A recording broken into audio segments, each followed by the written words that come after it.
Now, here on the Korean Peninsula, South Korea continues its work today to salvage the wreckage of the North Korean space rocket that crashed into the West Sea last Wednesday.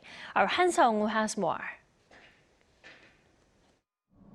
Monday marks the sixth day that South Korea's military has been working to search and salvage the wreckage of a North Korean rocket that crashed into the West Sea last Wednesday, following an abnormal flight.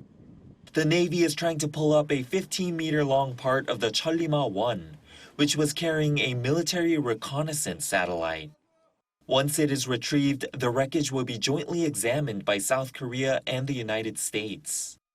According to officials, deep-sea divers made progress in fastening high-strength ropes to the debris on the seafloor, 75 meters below the surface.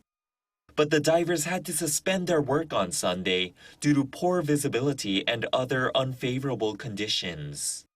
Their efforts that day came after regime leader Kim Jong-un's sister, Kim Yo-jong, released a statement lambasting last week's meeting of the United Nations Security Council on the North's failed launch as the most unfair and biased act of interfering in internal affairs.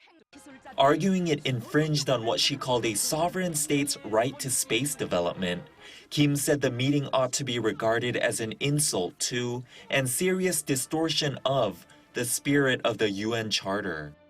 Her displeasure was accompanied by North Korean criticism of the International Maritime Organization's recent adoption of its first-ever resolution condemning North Korean missile launches as a serious threat to the safety of international navigation. An article carried by the North's Korean Central News Agency claimed the IMO had been reduced to a politicized tool under the White House's control, and even hinted that the regime may not notify the organization of future launches, saying the IMO's resolution will be regarded as an official manifestation that the North's advance notice is no longer necessary. Han Seong-woo, 아리랑뉴스.